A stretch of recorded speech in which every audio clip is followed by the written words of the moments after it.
Sebentar, saya mau ke Bang Rusli dulu. Bang, kalau misalnya artinya gini, sekarang Bang Adian bilang memang potensi Anies akan tergerus habis. Tapi artinya gini, kalau melihat proyeksi ke depan, Abang setuju dengan pernyataan Bang Adian atau memang akan melihat nanti akan tetap tiga poros? Saya melihat begini, era ini kan era metodologi ya.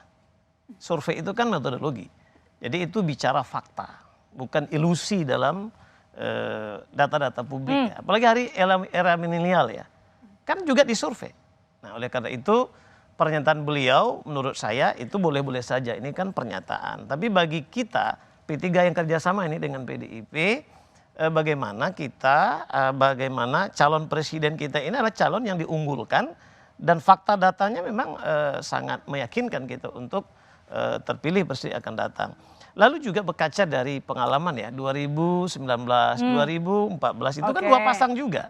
Nah mungkin inilah yang dimaksud oleh Bang Adi bahwa pada akhirnya realita politik itu bicara bisa saja dua pasang. Sekalipun kita menghormati ya yang hari ini ya mudah-mudahan Demokrat, Nasdem segera secara terbuka untuk mengumumkan ya. Tapi kan bicara data. Kita Bang Adi bicara data, tren survei dan lain sebagainya. Karena era metodologi ini memang data tidak bisa kita bantah.